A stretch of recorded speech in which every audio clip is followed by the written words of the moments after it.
When a vigilant mall security guard spotted a silently distressed girl being led away by a tense stranger, he almost dismissed it as a harmless dispute, until he saw one unsettling detail that changed everything, setting off a race to save an innocent life. Before we dive into this story, let us know where you're watching from, and if you believe in standing up for those who can't defend themselves, hit that like button and subscribe for more. Alan Dawson was 31 years old and still learning the ropes of his new job as a security guard at Westfield Mall. He had come from a small coastal town where most everyone knew each other, but circumstances pushed him to seek better prospects in the city. Though he had no formal background in law enforcement, he was disciplined, observant, and kind to a fault, traits that landed him this position after a short interview process. The recruiters appreciated that he took the safety of others seriously. In the first few weeks, Alan found that working at Westfield Mall offered a steady routine. He spent his shifts monitoring cameras in a dimly lit security office or patrolling wide corridors echoing with chatter and the hum of air conditioning. Families roamed from store to store, teenagers loitered at the food court. Evenings featured a gentle bustle, with people hurrying to finish shopping before closing time. It all felt rather benign, more so than Alan had expected of city life. He settled into a pattern quickly. Arrive at noon, get a briefing from the lead guard about the day's minor incidents, lost purses or petty theft, then patrol. He often circled the entire first floor, pausing to chat with store employees who recognized him by name. He tried to keep things friendly. People seemed to relax when they saw he wasn't just there to catch criminals but to ensure everyone felt safe. Yet behind that courteous demeanor lay a sharp watchfulness. Alan's father had been a military man, prone to telling stories about predators taking advantage of those who let their guard down. The father's worldview had rubbed off on Alan. Always trust your gut, always keep your eyes open. His direct supervisor, Karen, had been with Westfield Mall for over a decade. She was in her mid-40s and possessed a wiry frame and a clipped tone that suggested she had little patience for melodrama. Early on, she praised Alan's diligence but also warned him against inventing trouble where there was none. The mall prided itself on being family-friendly, she said, and scaring customers with unfounded paranoia wouldn't go over well. Alan tried to keep that in mind. He didn't want to be the paranoid new guy. Still, he couldn't shake a sense of vigilance that nudged him daily. That fateful afternoon began like any other. Alan arrived, changed into his pressed security uniform, exchanged small talk with the guard who was clocking out, then stepped onto the main floor to start his patrol. The overhead skylights bathed the corridor in pleasant warmth. He wandered past a children's clothing store, nodding politely at a mother pushing a stroller, and paused by a cosmetics kiosk to watch a small group of teenagers giggling over a perfume sample. Then, amid the sea of milling shoppers, his gaze caught on a peculiar sight: a tense man in a charcoal gray jacket walking at a quick pace, guiding a young girl by the arm. The girl seemed around 9 or 10, with blonde hair undone and a worried expression etched onto her face. She wasn't making a fuss, but her eyes darted about in silent alarm. Alan slowed, narrowing his eyes as he watched them. Countless parents and guardians marched kids through these halls, but something about this pair set off a quiet alarm in Alan's mind. The man's grip on the child's arm was firm, too firm to be gentle guidance. The child, Sophie, as Alan would soon learn, looked like she wanted to speak but was holding back tears. Alan's heart gave a small lurch. He decided to intervene. He approached with calm steps, cutting them off near a phone accessories booth. He offered a neutral smile. "Good afternoon, sir," he said. "I'm with mall security. Is everything all right here? Your daughter seems upset." The man gave him a once-over, face tightening in annoyance. "Everything's fine," he replied curtly. "She's my niece. Not feeling well, that's all." Alan shifted his stance. He directed a gentle question to the girl. "Are you okay, miss?" She didn't answer. Instead, her eyes flicked between Alan and the man, lips parted as if wanting to speak but not daring to. The man sighed, fishing a folded piece of paper from his jacket. "Look, I have her legal guardian documents right here. Her mother's out of town, so I'm looking after her." He held out the paper, which did appear official enough at a glance: names, signatures, a notary stamp. Alan couldn't confirm authenticity just by glancing. "Understood," he said softly. "It's just that she looks frightened. Anything I can do to help?" The man gave a forced chuckle that didn't reach his eyes. "She's had a rough day, that's all. Trust me, we need no help."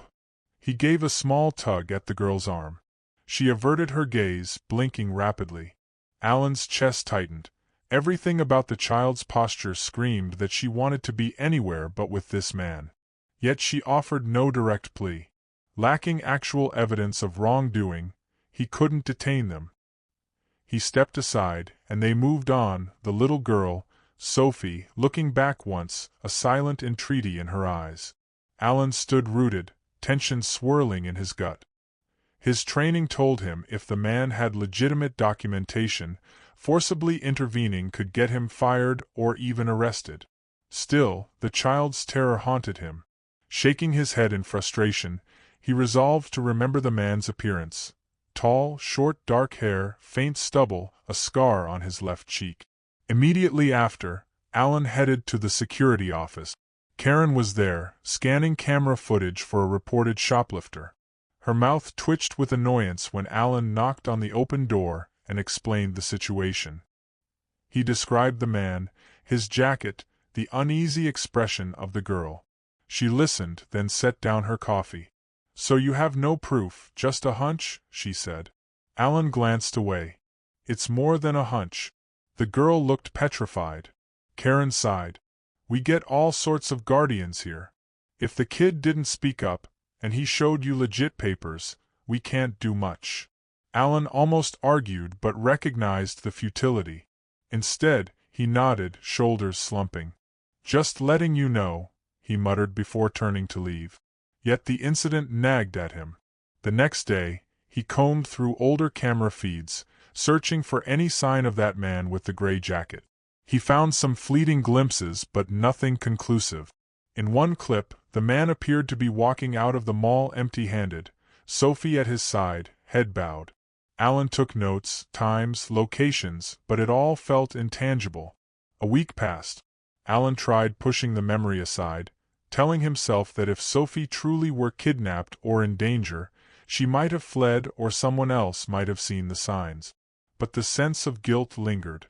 Each shift, he found himself scanning crowds more carefully, pausing whenever he saw an adult-child pair that seemed ill at ease. This watchfulness made him uneasy. What if people considered him paranoid, or worse, a creep for focusing on kids? One evening, near closing, he was on his final patrol of the day when a man in his mid-30s, wearing casual jeans and a wrinkled polo shirt, approached him. The man's face was pale, eyes shifting nervously. "You're security, right?" he asked. Alan gave a nod, weary after a long day. "Yes, sir. Can I help you?" The man introduced himself as Mark Evans, a father of two. He explained that earlier in the afternoon, he had witnessed something unsettling in the parking lot. "A black SUV pulled up near me," Mark said, voice trembling slightly. "I noticed a child in the back seat who looked well, she looked absolutely terrified. She was pressed against the door. A guy was there, guiding her inside. I got a bit of footage on my phone." He held up the phone, and Alan frowned. "Can I see it?" The clip was short, shaky. The camera wobbled as Mark tried to zoom in. The angle showed a black SUV with tinted windows, a man's back turned to the camera, and a small shape that could be a child. The child seemed to hesitate, then the man nudged her inside before slamming the door. It looked innocuous from a distance, but Alan recognized the tension in the posture, reminiscent of what he'd seen with Sophie. A slow chill crawled over him. "Did you see the license plate?" Alan asked. Mark shook his head. "No, I tried to move closer, but they sped off." Alan replayed the clip, searching for identifying features. The man in the footage had the same build as the suspicious guardian from last week, though the camera didn't capture his face. A wave of guilt swept through Alan. "Do you think the child was in real danger?" Mark nodded, swallowing. "She reminded me of my own daughter when she's scared. I couldn't stop thinking about it. I figured I should tell security." Alan thanked him, sharing that he'd had a similar concern with a man escorting a frightened girl. Mark's eyes widened. "So you suspect something's off too?" He explained he had told a few friends about it, but no one took it seriously. They all assumed it was a child having a tantrum. "This looked like more than a tantrum," Mark said softly, phone still in hand. "My wife insisted I talk to someone official." They stood near an unoccupied kiosk, the overhead lights flickering. Alan told Mark about Sophie, the man in the gray jacket, how she hadn't spoken but appeared terrified. Mark exhaled, pressing a palm to his forehead. "What do we do?" he asked. Alan hesitated. "I'll speak to my supervisor again. Show her your footage. Maybe that'll help. If we can get the police involved, they might take an interest." The next day, Alan cornered Karen in the security office, showing her Mark's footage, describing the parallels with his own encounter. Karen watched the shaky video, unimpressed. "It's hardly conclusive," she said, crossing her arms. "Plenty of kids get moody or defiant in a parking lot. We can't jump to kidnapping without more." Alan felt frustration bubble up. "I'm not saying arrest them on the spot, but we can at least pass this to the police for review." She sighed. "Fine, I'll file a report. But let's not stir panic. And by the way, keep your tone in check." That same afternoon, Alan emailed a copy of the footage to the local police precinct's general address. He included a brief statement detailing how he suspected a link between this man and the child he had seen. Days trickled by without a direct response. Each shift that followed, Alan found himself scanning every black SUV in the lot, every adult-child pair in the corridor, searching for clues. The tension gnawed at him, yet he tried not to let it consume him. He needed to handle his normal duties, helping lost customers, addressing minor disputes, and all the typical tasks of a mall guard. Midweek, he spotted something else that raised his hackles. A group of children, each with a different adult, entered the mall in single file. The kids looked mismatched, wearing clothes that didn't fit properly and seemed uneasy. The adults were silent, not conversing among themselves, yet they exchanged quick glances that looked almost conspiratorial. Alan edged closer, but before he could speak to them, they dispersed into separate directions. It could have been a field trip or a group from some youth center, but the vibe felt off. He tried to tail one pair but lost them near a restroom corridor. The entire situation unsettled him deeply. That evening, Mark swung by again, wearing a determined expression. "I've been showing the clip to folks, seeing if anyone's seen that SUV," he said. "A store clerk said she saw a man forcing a child into a black SUV last week. She assumed it was just an unruly kid. This is happening too often." Alan nodded, glancing around to ensure no eavesdroppers. "I suspect a ring," he said quietly. Mark's eyes widened. "A trafficking ring?" Alan exhaled, heart pounding at the word. "It's possible. We keep seeing bits and pieces. Different kids, the same type of adults, that black SUV. If that's the case, we need to gather enough proof so the police can't ignore it." Alan tried pressing Karen again for security footage from around the mall's many entrances, but she was slow to cooperate. "You do realize this place runs on corporate guidelines," she said. "We don't just hand out footage unless there's a confirmed crime." Alan nearly lost his temper. "Children's lives could be at stake," he snapped. Karen stiffened, reminding him that the mall's reputation mattered. "If you're wrong," she warned, "we'll have a media fiasco for scaring the public over nothing." That night, Alan left with a sour taste in his mouth, wondering if his boss prioritized public image over kids' safety. Mark and Alan decided to do what they could on their own. They began talking to people discreetly: store employees, cleaning staff, kiosk workers. asking if they'd noticed children with frightened expressions or adults who seemed suspicious. Many of them had seen odd situations but never reported them. "I just thought it was a parent having a rough day," one janitor said. "Kids get fussy, you know." Another cashier recalled a boy who looked ill, accompanied by a man who never let the boy speak, quickly rushing him out of the store. Alan jotted these accounts in a small notebook, though he doubted it would be enough to satisfy the authorities. A breakthrough came in the form of an official missing person report that circulated among local law enforcement, eventually filtering into the hands of a more engaged detective. The report named a 10-year-old girl, Sophie. Her photo, featuring the same blonde hair and anxious blue eyes, was unmistakable. A note indicated she'd last been seen leaving school with a man who had forged documents claiming to be a relative. Alan's heart hammered when he read the description. It matched precisely the man in the charcoal gray jacket he had confronted. So her name was indeed Sophie, and she was officially missing. He shared the news with Mark, who let out a shaky breath. "Then it's real," Mark said, voice tight with anger. "This monster is snatching kids." Alan confronted Karen once more, armed with the missing person report. "Sophie is on record as abducted. We have to cooperate with the police fully now," he said. Karen paled, scanning the printout. She realized her refusal to take the matter seriously could cost her. Reluctantly, she turned over more comprehensive footage from the mall's cameras to the local precinct. Alan felt a wave of relief that the authorities would finally see the patterns.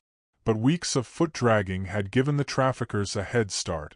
Still, he held on to hope that they would catch them before more children disappeared.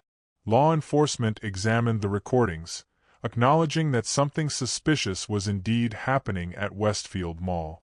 Unfortunately, the criminals used tinted windows, swapped license plates, and avoided well-monitored entrances. They also suspected that the ring might have an inside connection, an employee or vendor who facilitated the forging of these legal guardian documents. But without a direct witness or clearer footage, the police were hesitant to mount a large-scale sting. A detective told Alan, "We can't just station squads here on a hunch. Keep your eyes open. If you see the man again or catch any real evidence of a handoff, call us immediately." The tension soared when Mark discovered a new piece of intelligence. He had overheard two shady figures in the mall's parking area. They mentioned a Wednesday drop at Canfield Park. Mark relayed this to Alan in hushed tones outside the mall's loading dock. "I was waiting by my car," Mark explained, "and these guys in dark jackets were talking about a location, something about picking up merchandise. They said it had to happen quick, that they were done risking the public eye at the mall. I didn't see their faces, but I overheard them say Wednesday drop, Canfield Park. That has to be the place where they exchange the kids, right?" Alan's mind raced. "I'll pass it on to the detective," he said. Mark nodded. They reached out to the detective, who responded with measured caution. "We can't raid a public park based on overheard chat. We need more specifics." As the clock ticked, Alan and Mark realized the system might be too slow. They decided to stake out the location themselves. It was a risky, perhaps foolhardy plan, but letting another child vanish felt worse. On Wednesday night, Alan and Mark arrived at Canfield Park well before dusk. They parked a distance away, near a row of trees, then found a vantage point behind an old picnic shelter. The park was a broad green space with walking paths, a playground, and a few scattered lampposts providing weak illumination after sundown. They felt their nerves intensify, each noise or movement jacking up their pulses. They had no real training for a sting operation, just Alan's basic security background and Mark's paternal determination. Hours crawled. Around 9 o'clock, the park seemed mostly deserted. A couple of dog walkers left, and the lot grew quiet. By 10, Alan was starting to think no one would show. Then, headlights cut through the darkness. A black SUV crept into the lot, parking near the far edge beneath a large oak. Mark clenched his phone, trembling. "It's them, isn't it?" Alan swallowed. "Seems like it. They watched intently. Two men got out, glancing around. One was tall with a charcoal gray jacket. Alan recognized him instantly as the same man who had been with Sophie. Another figure opened the rear door, and a small silhouette tumbled out, stumbling forward. Even in the dim light, they could see a child's frightened posture. Alan's heart thumped painfully. Mark breathed. "We can't let them take that kid." Alan dialed the detective's number with shaking hands, whispering about the suspicious activity at Canfield Park. The dispatcher promised units were on their way. But the men near the SUV looked like they were gearing up for a quick exchange. Another car arrived, an older sedan. A figure stepped out with a wad of cash in hand. The tall man jerked the child closer. The child seemed to quake, possibly sobbing. Alan felt adrenaline flood his veins. Mark whispered, "We should do something." Before they could concoct a better plan, Alan decided to step forward. He emerged from behind the picnic shelter, calling out in a firm voice, "Stop! Security!" He instantly regretted how desperate it sounded. The men whipped around, shock etched on their faces. Mark joined Alan, phone raised as if capturing video. The child stood between them, trembling. The tall man, Robert, glowered. "Who are you?" he barked. Alan tried to keep his voice steady. "That's none of your concern. Release the child." Mark added, "The police are on their way. You can't get out of here." Robert's accomplices exchanged alarmed looks. One hissed, "We gotta leave."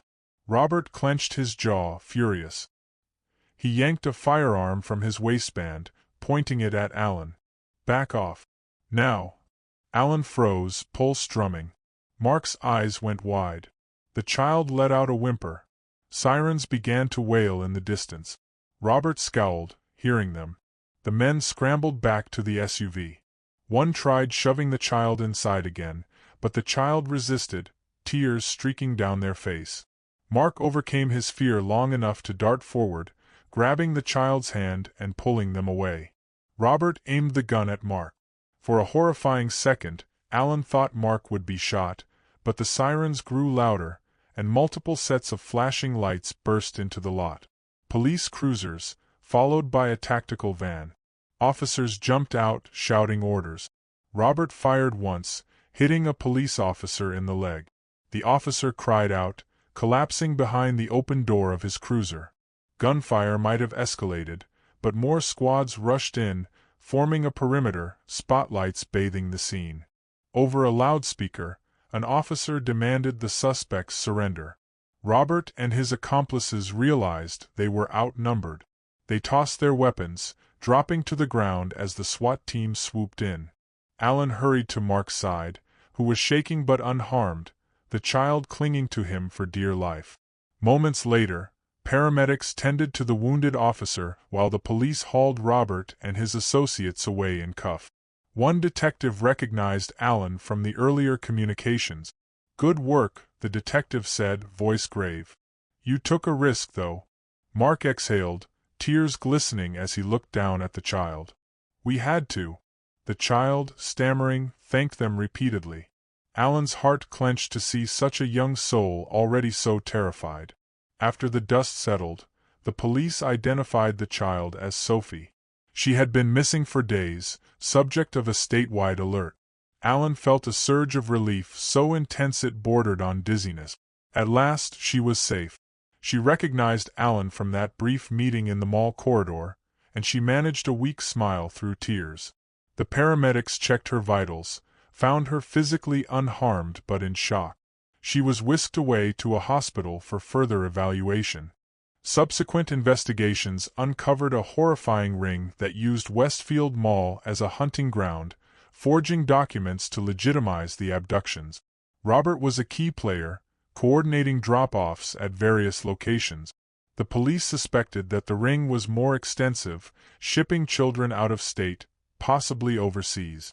More arrests followed in the coming days as law enforcement traced phone records and electronic communications. They discovered multiple children had already been taken from the mall, some under equally brazen circumstances. The ringleaders had counted on the assumption that no one would suspect a kidnapping in broad daylight. One shocking near-miss occurred at the city airport, where a child was minutes away from boarding an international flight when the FBI, acting on new intel, intervened. Another standoff ensued there, but the agents managed to rescue the child, halting the plan to smuggle them overseas. The media erupted with stories of trafficking inside a beloved suburban mall, causing public outrage. Westfield Mall's management faced fierce criticism for ignoring early warnings. Under intense scrutiny, Karen eventually resigned, publicly stating that she regretted underestimating Alan's concerns. The new mall administration vowed to implement stricter security measures, including specialized training to spot suspicious adult-child interactions. Sophie, traumatized but safe, spent time in protective care. Alan and Mark visited her whenever possible, forging a gentle bond with the girl who had been so close to disappearing forever. She clung to them at times, tears brimming when she recounted how Robert had tricked her with false promises about her mother. Alan's heart broke to hear it. He felt some guilt for not acting decisively that first moment he saw her, but she consoled him with a quiet whisper, "You saved me in the end." The two men found themselves hailed as heroes in local news coverage. Interviews painted them as ordinary citizens who refused to ignore their instincts. Mark grew introspective amid all the attention, replaying the nights of anxiety, the relief of seeing Sophie safe. He told his wife that he felt changed by the experience, compelled to fight for kids in danger. Within a month, he announced a decision that surprised even Alan. "I'm going to train to become a police officer," Mark said. "I never want to stand by helplessly again." Alan, proud but also exhausted from the ordeal, supported Mark wholeheartedly. Standing in a quiet hospital hallway after visiting Sophie, they clasped each other's shoulders.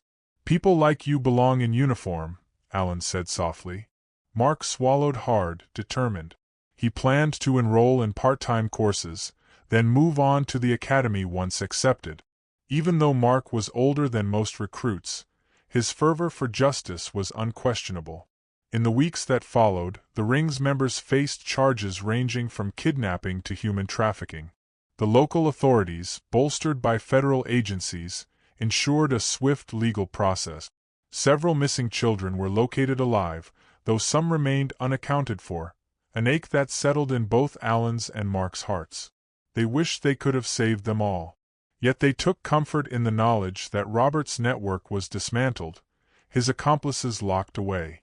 Sophie transferred to a caring foster home while her relatives' legal status got sorted. Despite the trauma she had endured, she showed glimmers of resilience, drawing pictures for Alan and Mark when they visited. She gave Mark a small crayon sketch of a smiling policeman, and at the bottom she wrote, "Please help more kids." That note strengthened Mark's resolve to see his path through.